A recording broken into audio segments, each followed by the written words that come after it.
Hello everyone.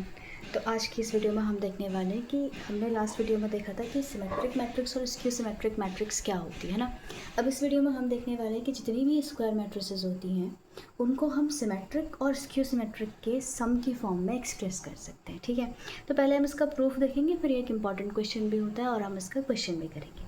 ठीक है, तो सबसे पहले हमें इसमें जो दिया है ना वो दिया है कि हर स्क्वायर मैट्रिक्स मतलब ए हम मान लेते हैं कि ए कोई भी स्क्वायर मैट्रिक्स है। ठीक है, A is N E square matrix. ठीक है, तो अब हम क्या करें ना, क्या मैं ए को ऐसे लिख सकती हूँ, अगर मुझे ए को एक्सप्रेस करना हुआ तो मैं इसको ए प्लस ए ट्रांसपोज और ए माइनस ए ट्रांसपोज लेकर इन दोनों का हाफ कर दूँ, इसका भी हाफ और इसका भी हाफ करके इसको ऐड कर दूँ, तो क्या ये ए के ही इक्वल हो जाएगी ना। क्योंकि मैं इसको एक बार रफली अगर दिखाना चाहूँ तो हाफ ऑफ ए अगर मैं इसको खोलूँ तो, और हाफ ऑफ क्या हो जाएगा ए ट्रांसपोज। फिर वैसे ही मैं इस वाले को खोलूँ तो यहाँ क्या हो जाएगा हाफ ऑफ ए और minus half of A transpose.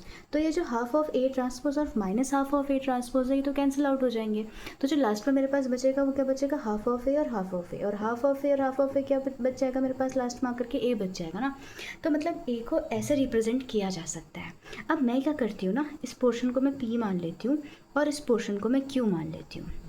अब मुझे प्रूफ ये करना है कि ये जो ए स्क्वायर मैट्रिक्स है इसको सिमेट्रिक और स्क्यू सिमेट्रिक के सम की फॉर्म में लिखा जा सकता है ना, ये प्रूफ करना है। तो अगर मैं इस पी को सिमेट्रिक प्रूफ कर दूँ और इस क्यू को स्क्यू सिमेट्रिक प्रूफ कर दूँ, है ना, अगर मैं पी को सिमेट्रिक और क्यू को स्क्यू सिमेट्रिक प्रूफ कर दूँ तो मेरा काम हो जाएगा। तो बस यही हमने काम करना है। अब हमें याद है ना कि सिमेट्रिक मैट्रिक्स क्या होती है, अगर किसी मैट्रिक्स का ट्रांसपोज उसी के बराबर हो जाए तो वो सिमेट्रिक होती है। अगर किसी मैट्रिक्स का ट्रांसपोज उस मैट्रिक्स के नेगेटिव मतलब उस मैट्रिक्स का नेगेटिव अगर हम करें उसके इक्वल आ जाए तो वो स्क्यू सिमेट्रिक होती है। तो बस हमने यही चीज़ याद रखते हुए इस पूरी चीज़ को प्रूफ कर देना है कि एक स्क्वायर मैट्रिक्स को सिमेट्रिक और स्क्यू सिमेट्रिक के सम की फॉर्म में लिखा जा सकता है। ठीक है, तो अब हम इसके प्रूफ पे चलते हैं। हम पहले इस पी पे काम करेंगे और फिर इस क्यू पे काम करेंगे। ठीक है, तो चलिए पहले हम पी पे काम कर लेते हैं। तो जो मेरा यहाँ पे पी है मैं यहाँ से स्टार्ट कर लेती हूँ। पी जो है वो मेरा है half of A plus A transpose. All right, तो अब सबसे पहले मुझे क्या करना है, इसका ट्रांसपोज, मैं अगर पी का ट्रांसपोज कैलकुलेट करूँ तो पी का ट्रांसपोज क्या हो जाएगा, हाफ का ट्रांसपोज तो कुछ मैटर नहीं करता ना, हाफ का हम क्या ट्रांसपोज करें, हाफ तो हाफ ही है। तो हम क्या करते हैं, ए प्लस ए ट्रांसपोज का होल ट्रांसपोज करते हैं। ठीक है, तो अब हमने ये प्रॉपर्टीज़ भी पढ़ी है, हमें प्रॉपर्टीज़ बिल्कुल ध्यान में रखनी है अदरवाइज हम क्वेश्चन नहीं कर पाएंगे। हमने पढ़ा है कि ए प्लस बी का ट्रांसपोज जब आता है तो हम उसको a transpose plus b transpose करते हैं। हमने ट्रांसपोज ऑफ हमने जब ट्रांसपोज पढ़ा था तो प्रॉपर्टीज़ ऑफ ट्रांसपोज में हमने ये पढ़ा हुआ है। तो यहाँ पे अब क्या आ जाएगा मेरे पास, ये हाफ तो ठीक है और यहाँ पे आ जाएगा क्या, ए का ट्रांसपोज प्लस ए ट्रांसपोज का होल ट्रांसपोज जब हम इसको ओपन अप करेंगे तो, है ना। तो यहाँ पे आ जाएगा हाफ तो ठीक है, एंड अगेन ये ए ट्रांसपोज हो गया। और हमने पढ़ा हुआ है दूसरी प्रॉपर्टी ट्रांसपोज की क्या है, ए ट्रांसपोज का जो होल ट्रांसपोज होता है वो ए के इक्वल हो जाता है। तो मैं यहाँ पे ए लिख सकती हूँ ना, इसका मतलब क्या मैं इसको ऐसे लिख सकती हूँ ए प्लस ए ट्रांसपोज, राइट। तो ये चीज़ तो वापस से जो पी थी वही आ गई ना, जब मैं पी का ट्रांसपोज निकाल रही हूँ तो ये जो मेरे पास लास्ट में आया हुआ है ये तो वही आ गया जो पी था। इसका मतलब पी ट्रांसपोज पी के इक्वल आ गया है। दैट मीन्स इसका मतलब है कि जो मेरा ये पी है वो एक सिमेट्रिक मैट्रिक्स है। तो हम ऐसा कह सकते हैं कि P is a symmetric matrix, है ना।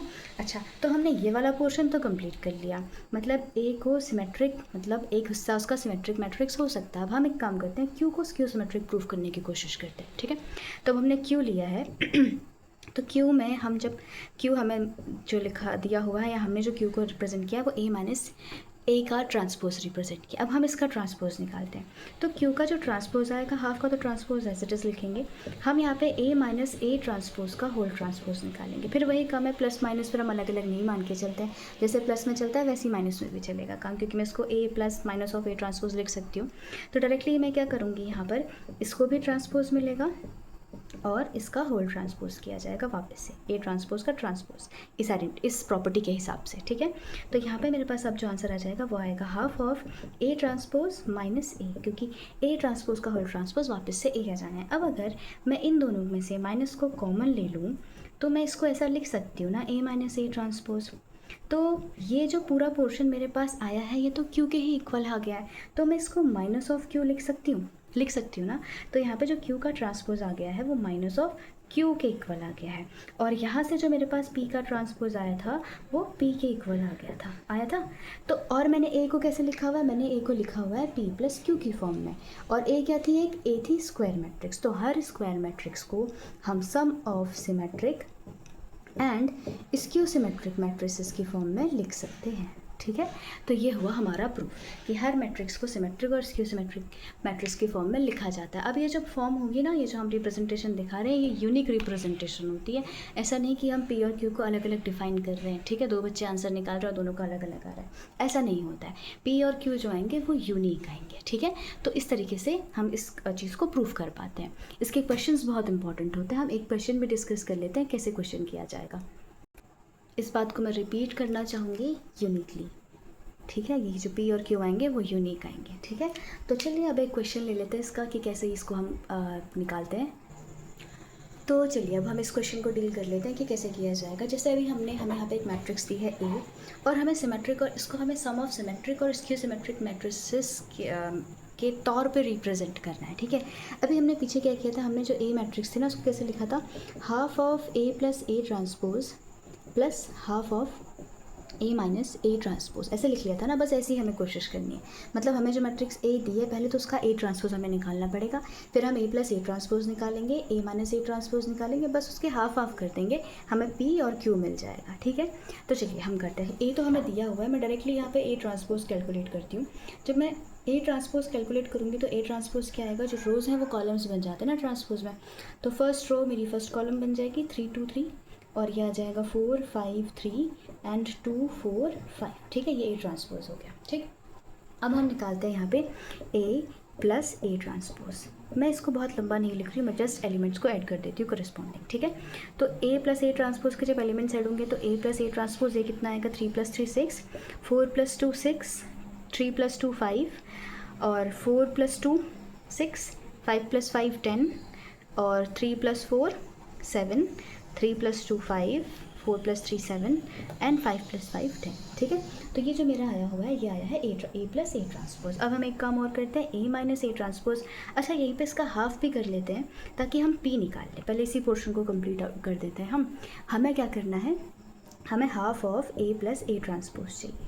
ठीक है, half of A plus A transpose. तो half of A plus A transpose क्या होगा, हाफ ऑफ 6 6 5 6 10 7 एंड 5 7 और 10। तो जो हाफ ऑफ ये आएगा वो मेरे पास क्या आ जाएगा, ये आ जाएगा 6 का हाफ 3, ये भी 3, एंड दिस एलिमेंट 5/2, ये आ जाएगा 3, और इसका हाफ 5, 7 का हाफ 7/2, ये 5/2, ये अगेन 7/2, और ये 10/2 मेरा आ जाएगा 5। ठीक है, तो ये हो गया ए प्लस ए ट्रांसपोज का हाफ। ठीक, तो अभी जो वैल्यू मेरे पास आई हुई है ना, ये पी की वैल्यू आई है। तो मतलब मैंने सिमेट्रिक वाला पोर्शन तो कर लिया है। अब अगर मेरे पास ये जो पी है ना, मैं इस पी का ट्रांसपोज निकालूँ, पी तो मैंने निकाल लिया है। अब अगर मैं पी का ट्रांसपोज में एक काम करती हूँ, यहाँ पे लिख देती हूँ ताकि ये रिप्रेजेंट भी हो सके। तो जो पी का ट्रांसपोज है ना वो क्या आएगा, पी का हम रोज़ और कॉलम्स इंटरचेंज हो जाएंगे। तो पहली रो जो है यहाँ पहला कॉलम बन जाएगी, तो 3 3 5/2 आ जाएगा। यहाँ पे क्या आ जाएगा, 3 5 7/2, और यहाँ पे आ जाएगा क्या, 5/2 7/2 और 5। अब आप दोनों को अगर मिलाएं, ये पी ट्रांसपोज और पी, तो ये दोनों आपस में इक्वल आ रहे होंगे, है ना। तो इसका मतलब क्या हो गया, ये तो मैंने दिखा दिया सिमेट्रिक, कि हम ये जो ए मैट्रिक्स हमें दी थी इसका जो एक हिस्सा है वो सिमेट्रिक है। अब सेकंड हिस्सा हमें करना है स्क्यू सिमेट्रिक। तो स्क्यू सिमेट्रिक के लिए पहले मुझे क्या चाहिए होगा, पहले मुझे चाहिए होगा ए माइनस ए ट्रांसपोज, है ना। तो पहले हम ए माइनस ए ट्रांसपोज निकालेंगे, फिर हम उसको क्या मानेंगे, half of A minus A transpose को क्यू मानेंगे, एंड देन फिर जैसे इसको सॉल्व किया सेम वैसे ही उसको भी सॉल्व करेंगे।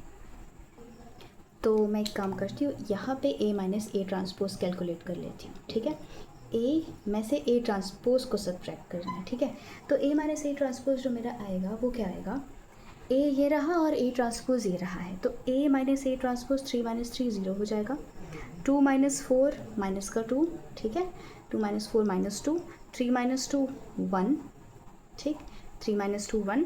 उसके बाद 4 - 2 2, 5 - 5 0, 3 - 4 -1, ठीक है, और फिर लास्ट में यहाँ बचा 2 - 3 मेरा आ जाएगा माइनस का 1, और 4 - 3 4 - 3 ये आएगा 1, 5 माइनस 5 ये अगेन 0, ठीक है। तो ये मेरा आया A माइनस A ट्रांसपोज। अब इसको देख के तो हमें वैसे ही पता चल रहा है कि ये स्क्यू सिमेट्रिक तो है। हाफ करने पे भी क्या हो जाएगा, हाफ में तो हम स्केलर मल्टीप्लाई कर रहे हैं ना, तो ये स्क्यू सिमेट्रिक है, मतलब ये तो सिमेट्रिक पोर्शन आ गया था। स्क्यू सिमेट्रिक पर फिर भी हम काम कर लेते हैं। तो अब मेरे पास यहाँ पे जो P था, अब ये तो P निकाल चुके हैं, अब Q था, Q है, Q निकाला, तो Q भी क्या आएगा, half of A minus A transpose आएगा। तो A माइनस A ट्रांसपोज का जब हम हाफ करेंगे तो क्या होगा, 0 माइनस 2 1 2 0 माइनस 1 1 और 0, ठीक है। इसका हम हाफ कर लेते हैं तो इट विल बी 0 का हाफ है तो 0 ही हो गया, -2/2 इट विल बी -1 और ये आ जाएगा 1/2। इधर आएगा मेरे पास 1 एंड दिस विल बी 0, ये -1/2 और ये भी -1/2, ये चीज़ आ जाएगी, ये 1/2 एंड ये 0, ठीक है। तो ये मेरे पास ये वाली मैट्रिसेस आ गई। अब हम देखते हैं क्या इसका ट्रांसपोज माइनस ऑफ क्यू के बराबर आएगा। मैं यहाँ पे क्यू ट्रांसपोज निकाल रही हूँ, ठीक है। तो क्यू ट्रांसपोज जब हम लिखेंगे तो क्यू ट्रांसपोज को देखिए, क्यू ट्रांसपोज मेरा रोज़ और कॉलम्स इंटरचेंज करनी होती है ट्रांसपोज में। तो यहाँ पे क्या आएगा, 0 -1 1/2 1 0 -1/2, ठीक है, -1/2 1/2 और ये 0, ठीक है। अब हम अगर यहाँ पे इसको ध्यान से देखें तो फर्स्ट एलिमेंट तो सेम है। यहाँ देखिए जो यहाँ था उसका नेगेटिव, यहाँ नेगेटिव, यहाँ पॉजिटिव, ये एक दूसरे के नेगेटिव, ये एक दूसरे के नेगेटिव, ये एक दूसरे के नेगेटिव, ये एक दूसरे का नेगेटिव, है ना। तो मतलब मेरे पास यहाँ पे जो क्यू ट्रांसपोज आया हुआ है वो माइनस ऑफ क्यू के इक्वल आया हुआ है। इसका मतलब ये जो ये वाली मैट्रिक्स मेरे पास आई है वो क्या आई है, वो एक स्क्यू सिमेट्रिक मैट्रिक्स आई है, ठीक है। तो हमने दिखा दिया ना, हमने दिखा दिया कि जो ए मैट्रिक्स है उसको हम सिमेट्रिक और स्क्यू सिमेट्रिक की फॉर्म में दिखा सकते हैं। अब इसको हम लास्ट में लिखेंगे कैसे, कि जो मेरे पास लास्ट में जो मैट्रिक्स ए थी, मतलब ये मैट्रिक्स जो मेरे पास ए गिवन मैट्रिक्स मेरे पास जो है, इसमें मेरे पास एलिमेंट आए हैं 3 4 2 2, ये मैंने गलत लिख दिया आई थिंक। इसमें जो मेरे पास एलिमेंट्स हैं ना, इसके एलिमेंट्स मुझे यहाँ पे मुझे इस गिवन मैट्रिक्स के एलिमेंट्स लिखने हैं, हाँ, 3 2 3 4 5 और 3 एंड 2 4 एंड 5, ठीक है। इस मैट्रिक्स को हमने सिमेट्रिक और स्क्यू सिमेट्रिक की फॉर्म में जब लिख दिया होगा तो हम P और Q लिखेंगे, ठीक है। ट्रांसपोज नहीं लिखने हैं, ट्रांसपोज तो बस हमने ये चेक करने के लिए लिखा है कि क्या ये सिमेट्रिक और स्क्यू सिमेट्रिक बन रहे हैं, ठीक है। ये वाला पोर्शन एक्चुअली इसके बाद होना था, ये इसके बाद ही लिखना है, मेरे पास स्पेस नहीं था तो मैंने यहाँ लिख दिया है, ठीक है। तो पहले हम A प्लस A ट्रांसपोज निकालेंगे, A minus A transpose, then P calculate करेंगे, Q कैलकुलेट करेंगे, P कैलकुलेट करने के बाद P का ट्रांसपोज, इसके बाद Q का ट्रांसपोज, ठीक है। ये इसके बाद होने वाला काम है और फिर लास्ट में जब हम लिखेंगे तो हम इसको P प्लस Q की फॉर्म में लिख देंगे एट लास्ट, ठीक है। P प्लस Q, हाँ, P ट्रांसपोज Q ट्रांसपोज नहीं। तो P जो है मेरे पास ये है, P जो है 3 3 5/2 3 5 7/2, यहाँ आएगा 5/2 7/2 और 5, और Q जो है मेरे पास यहाँ पर आ रहा है 0 -1 1/2 1 0 -1/2 -1/2 1/2 एंड 0, ठीक है। तो ये मेरे पास आ गया Q, ऑलराइट।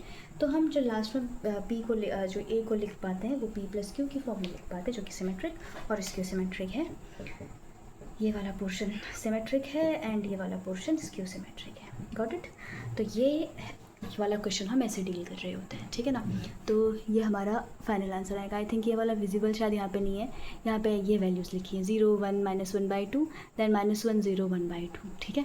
ये कैलकुलेशन करते वक्त आपको खुद ही पता चल जाएगा क्या वैल्यूज़ आ रही है। तो इस वीडियो में इतना ही, थैंक्स फॉर वॉचिंग।